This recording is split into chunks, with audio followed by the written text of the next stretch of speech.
हरे कृष्णा। प्रिय श्रोताओं, आप सभी का हमारे YouTube चैनल त्योहार गाइड पर स्वागत है। इस वीडियो में हम विजय एकादशी व्रत कथा माहात्म्य का श्रवण करेंगे। विजय एकादशी माहात्म्य फाल्गुन मास के कृष्ण पक्ष की एकादशी का शास्त्रोक्त नाम है विजय एकादशी। भगवान श्री राम ने लंका पर चढ़ाई करते समय रावण पर विजय प्राप्त करने की कामना से इस एकादशी का व्रत किया था। सभी प्रकार के दुख दूर कर सभी कार्यों में विजय और सफलता प्रदायक इस विजय एकादशी को भगवान विष्णु का पूजन किया जाता है। जय एकादशी की कथा सुनने के बाद धर्मराज युधिष्ठिर ने भगवान कृष्ण से प्रार्थना की, हे वासुदेव, फाल्गुन मास के कृष्ण पक्ष की एकादशी का क्या नाम है? इसका व्रत करने से किन फलों की प्राप्ति होती है तथा इसका विधि विधान क्या है? कृपया मुझे विस्तार पूर्वक बतलाइए। योगेश्वर भगवान श्री कृष्ण ने कहा, हे राजेंद्र, फाल्गुन मास के कृष्ण पक्ष की इस सर्व सिद्धि प्रदायक एकादशी का नाम विजय एकादशी है। इस व्रत को करने वाले मनुष्य को सभी कार्यों में विजय मिलती है। इस विजय एकादशी के माहात्म्य को सुनने व पढ़ने मात्र से समस्त पाप नष्ट हो जाते हैं। एक प्राचीन कथा सुनाते हुए भगवान श्री कृष्ण ने आगे कहा, एक समय देव ऋषि नारद ने ब्रह्मा जी से यही प्रश्न किया था। तब ब्रह्मा जी ने नारद जी से कहा था, हे नारद, ध्यान पूर्वक सुनो। इस विजय एकादशी का व्रत नए पुराने और गत जन्मों के पापों का हरण कर प्रत्येक क्षेत्र में व्रत धारक को विजय दिलाता है। रामायण के प्रसंग का वर्णन करते हुए ब्रह्मा जी ने आगे कहा, त्रेता युग में मर्यादा पुरुषोत्तम श्री रामचंद्र जी को जब 14 वर्ष का वनवास हो गया, तब वे श्री लक्ष्मण तथा सीता जी सहित पंचवटी में निवास करने लगे। वहां से दुष्ट रावण ने जब सीता जी का हरण कर लिया, तब श्री राम जी तथा लक्ष्मण जी अत्यंत व्याकुल हुए और सीता जी की खोज में चल दिए। घूमते घूमते जब वे मरणासन जटायु के पास पहुंचे, तो जटायु उन्हें सीता जी का वृतांत सुनाकर स्वर्गलोक को चला गया। कुछ आगे जाकर उनकी सुग्रीव से मित्रता हुई और बाली का वध किया। हनुमान जी ने लंका में जाकर सीता जी का पता लगाया और उनसे श्री रामचंद्र जी एवं सुग्रीव की मित्रता का वर्णन किया। वहां से लौटकर हनुमान जी श्री रामचंद्र जी के पास आए और सब समाचार कहे। श्री रामचंद्र जी ने वानर सेना सहित सुग्रीव की सम्मति से लंका को प्रस्थान किया। जब श्री रामचंद्र जी समुद्र के किनारे पहुंचे, तब उन्होंने मगरमच्छ आदि से युक्त अथाह समुद्र को देखकर लक्ष्मण जी से कहा कि इस समुद्र को हम किस प्रकार पार कर सकेंगे? श्री लक्ष्मण जी कहने लगे, हे पुरुषोत्तम, आप सब कुछ जानते हैं।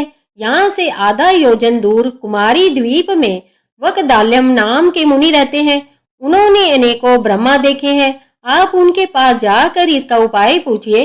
लक्ष्मण जी के इस प्रकार के वचन सुनकर श्री रामचंद्र जी वकदाल्यम ऋषि के पास गए और उनको प्रणाम कर बैठ गए।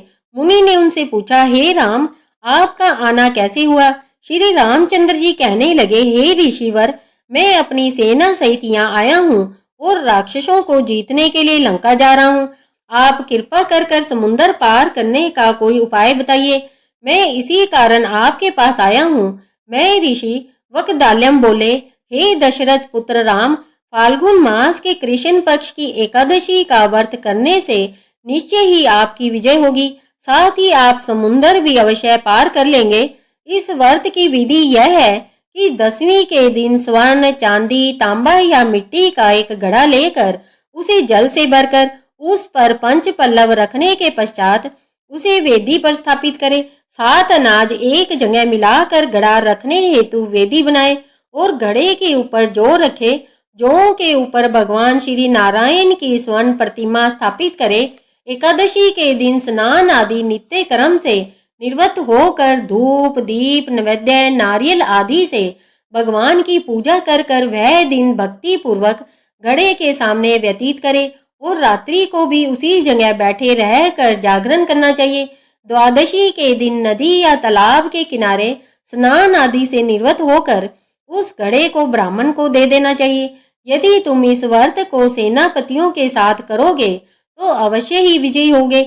इसके पश्चात श्री रामचंद्र जी ने विधि पूर्वक विजय एकादशी का व्रत किया और उसके प्रभाव से लंका के राक्षसों पर विजय पाई। अतः हे राजन, जो मनुष्य इस व्रत को विधि पूर्वक करेगा उसे दोनों लोकों में विजय प्राप्त होगी। अंत में ब्रह्मा जी ने नारद जी से कहा, हे पुत्र, इस व्रत को करने वाला तो सभी जगह विजय पाता ही है। जो इस व्रत के माध्यम को पढ़ता है अथवा सुनता है उसे भी वाजपेय यज्ञ का फल प्राप्त होता है। कथासार। विष्णु भगवान का किसी भी रूप में पूजन मानव मात्र की समस्त मनोकामनाएं पूर्ण करता है। भगवान राम हालांकि स्वयं विष्णु के अवतार थे, अपितु अपनी लीलाओं के चलते प्राणियों को सदमार्ग दिखाने के लिए उन्होंने विष्णु भगवान के निमित्त इस व्रत को किया था। विजय की इच्छा रखने वाला कोई भी मनुष्य इस व्रत को कर कर अनंत फल का भागी बनता है।